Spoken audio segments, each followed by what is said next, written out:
Hey guys, so I am not in my usual class. I'm visiting a friend this weekend. I'll be back in my home tomorrow. But as you know, today is September 7th, and I used to not think politics was done on the weekend, but apparently it is, because a few hours ago, Amber Rudd, who is the Secretary of the Department of Work and Pensions, quit. She quit and stepped down and is now a independent MP. So along with the 21 MPs that were ostensibly fired by Boris last week, this is a MP who is still acting in her capacity to serve her constituents, but no longer considers herself a conservative and has stepped down from the cabinet. And you go on Twitter and there's all sorts of reactions and all that of how rats are jumping a sinking ship. How, good for her or not good for her. It's another case like it's so common in politics that you're damned if you do, damned if you don't, and I don't know what her game is. If she's playing one, I'm not going to pretend to know, particularly because it's late at night. But I'm pretty sure it's obvious what Boris's game is. He's forcing an election. And this, once again, is a schoolboy who knows exactly what he's doing because he doesn't have a majority anymore, particularly if he's kicking MPs out of the party, basically. He's forcing an election, and we knew, the Women's Equality Party knew that a general election was coming, or we are betting on that.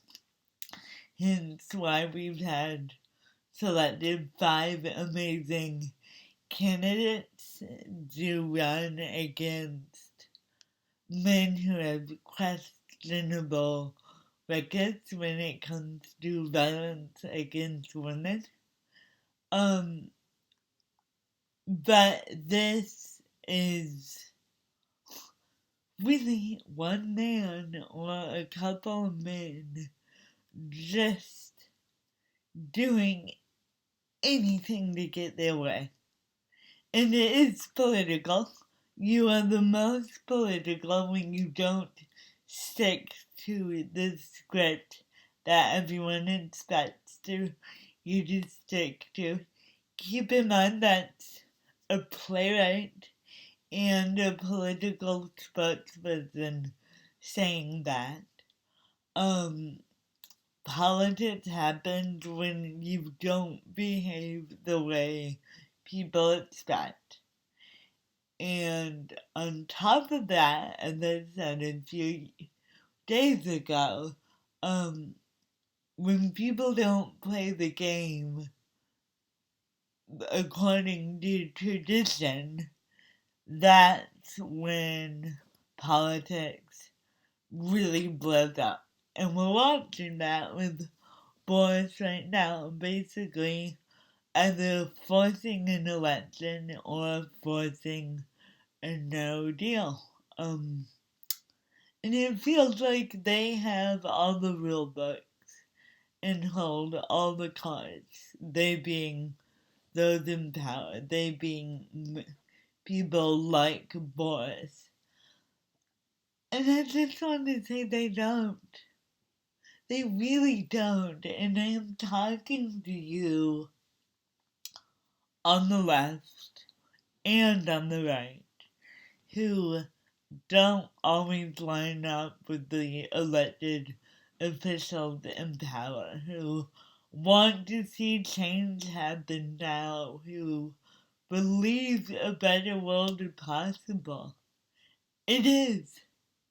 My entire life I've been forced to be political. My body, by nature of me being disabled, is political. It's a political act to go to Tesco and buy pasta. Um,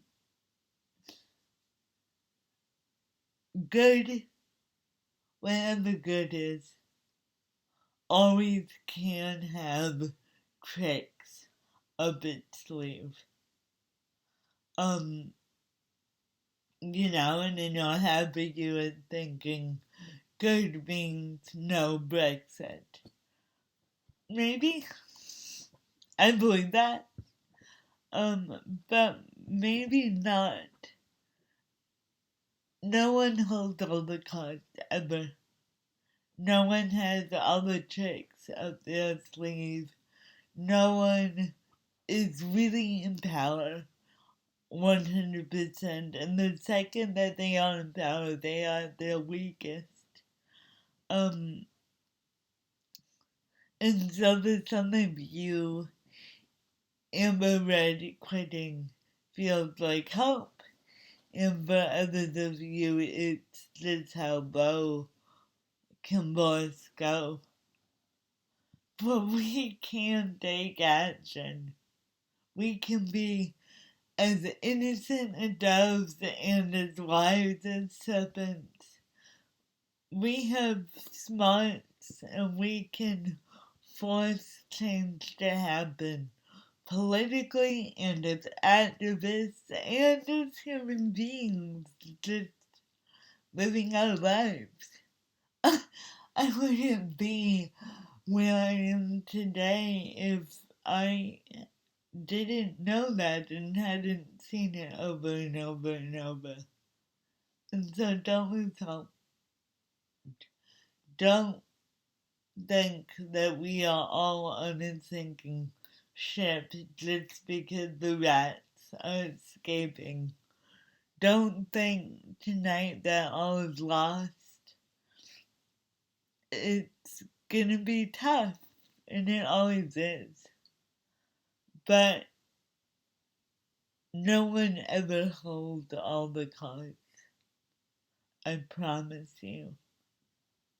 And if we put our heads together and have reasonable and loving and mature and responsible conversations and take responsibility for our own actions,